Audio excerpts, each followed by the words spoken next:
Olha só, Camila, né? Camila, cara, foi uma pedrada ali, logo de cara, sabe? É uma música sensível, forte, que falava de violência doméstica quando esse tema ainda era um tabu, né? Como foi para vocês lidar com o impacto dessa canção? Ela moldou de alguma forma o caminho que a banda seguiria depois? E se eu não estou enganado, o álbum saiu e ela demorou um pouco a estourar, a fazer sucesso. Ela não fez sucesso logo de cara, não foi isso? Principalmente no centro do país, né? Aqui no Rio Grande do Sul, ela começou a tocar praticamente junto com quando ela saiu. Mas foi uma música que dá para te dizer assim que o Nenhum de Nós existe hoje. A gente está hoje conversando aqui por causa dessa música. Se não fosse ela, provavelmente a gente seria um engenheiro químico, um arquiteto e um publicitário, né? Mais ou menos corriqueiros, assim, né? Então a gente não teria essa trajetória toda, né? A Camila, ela começou frequentando as playlists das rádios um pouco mais pop rock, não era de tocar em todas as rádios. Então, assim como tu citou a Fluminense do Rio, a Ipanema de Porto Alegre, como é que é? A Estação Primeira de Curitiba, a gente foi fazer show logo em Curitiba e tudo mais, mas não foi logo um sucesso que nos levaria a programas de TV e a turnê nacional. Isso demorou um bocado.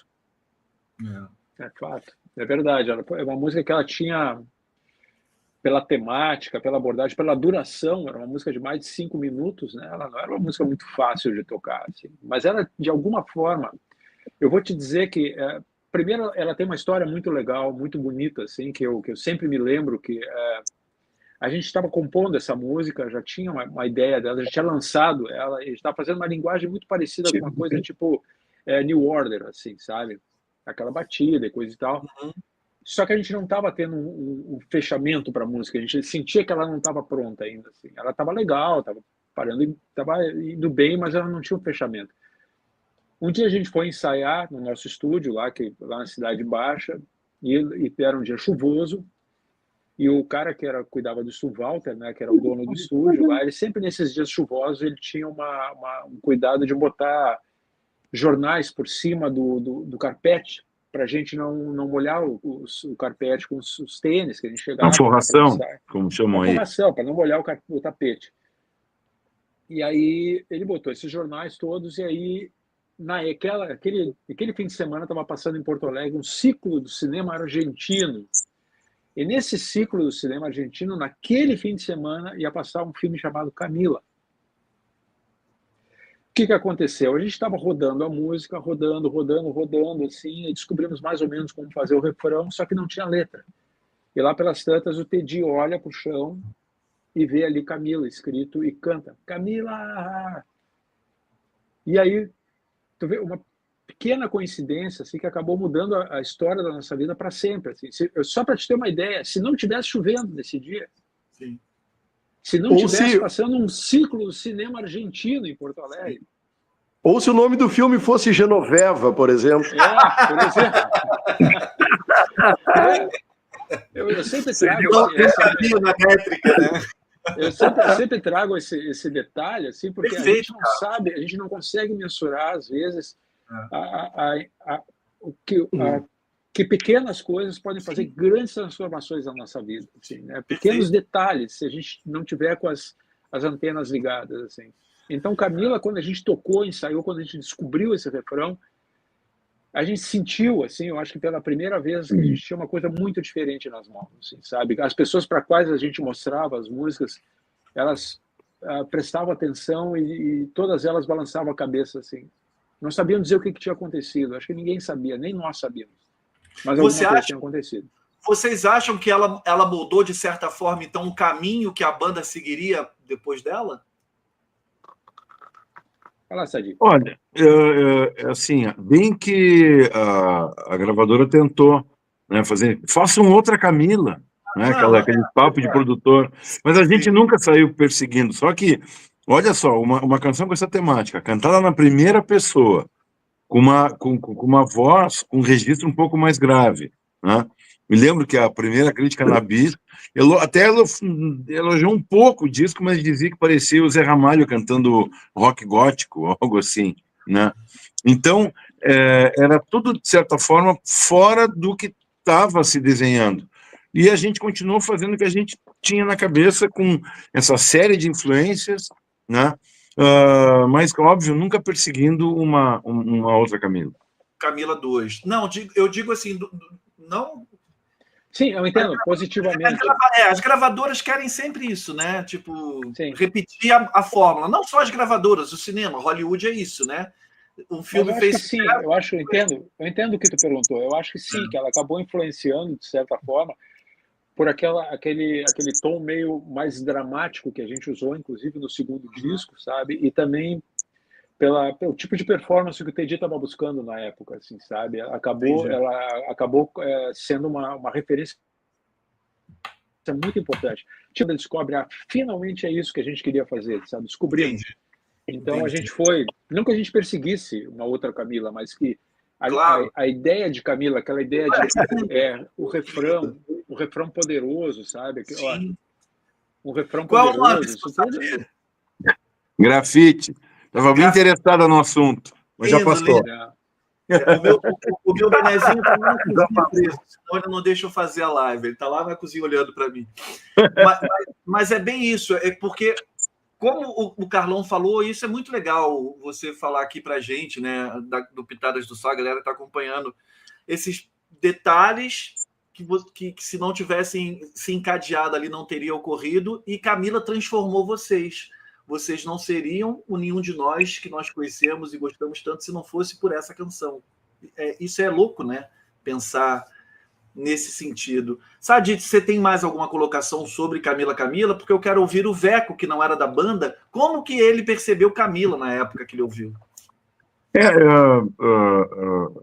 Olha só, quando a gente conheceu o Tonho, né, nosso empresário desde então, nós não tínhamos Camila ainda composta, e ele nos viu tocar num show numa praia, que também teve essa coisa, né, de uma chave que virou, porque era para ter dado tudo errado, mas deu tudo certo. E a gente gravou uma fita demo no estúdio que não tinha Camila.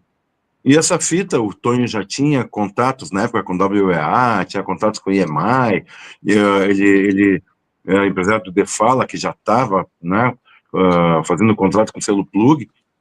Depois do primeiro show ao vivo que a gente fez com o Tonho, a gente gravou ao vivo esse show.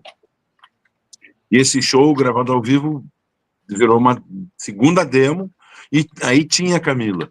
E foi essa fita que acabou fazendo a cabeça do Tadeu Valério, que era então o caçador de talento do selo Plug, né? Então são mais detalhes que envolveram isso.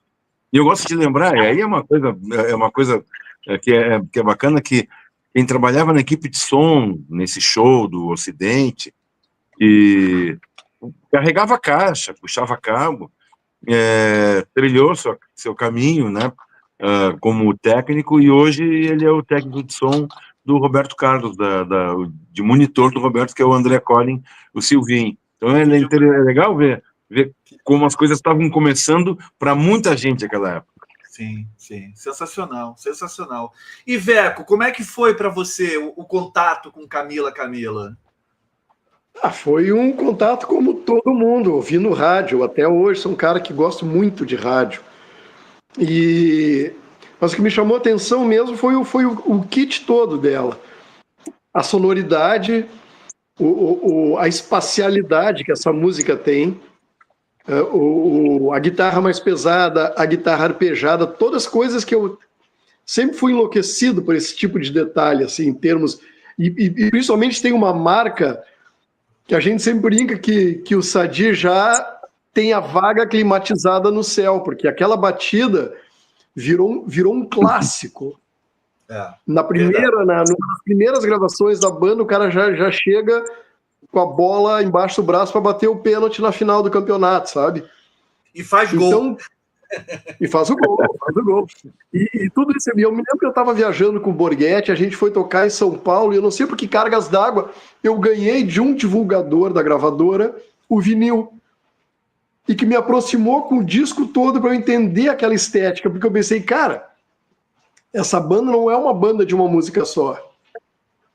Tanto que o primeiro disco é uma obra, cara. Eu sempre digo para os guris, cara, aquilo ali é um clássico que pode estar colocado do lado, sei lá, do álbum branco dos Beatles ou Dark Side of the Moon do Pink Floyd, sem nenhum exagero. Porque quando tu chega nessa primeira cartada, mesmo tateando no escuro, assim, como os próprios guris dizem, né, de ainda descobrir a sonoridade do estúdio, tem coisas que são geniais ali. São geniais, então me chamou muita atenção, assim, até pelo fato de eu conhecer os guris e não ter aquela intimidade do dia a dia, mas de sentir um orgulho, dizer, porra, velho, esses caras são daqui, são meus vizinhos, sabe? De aproximar uma coisa que as referências sempre foram de longe, né? Do outro lado do oceano, quando vê, tem uma coisa no pátio de casa soando dessa maneira, assim, sabe? Uma carta de intenções do primeiro disco, isso é genial, cara. Sensacional, sensacional. E o primeiro disco é muito bom mesmo. A galera que não conhece, eu acho que era um disco que estava à frente ali do seu tempo, quando foi lançado. Exatamente. E talvez as pessoas não tenham... não tinham as referências necessárias para curtir aquela obra ali, né? Mas é um disco muito massa. Eu tinha o vinil, os 2 primeiros vinis. Não me pergunte o que aconteceu, mas eu perdi muito vinil, assim, com o passar dos anos, minhas mudanças e tudo. Empresta, não sei para quem, que não devolve.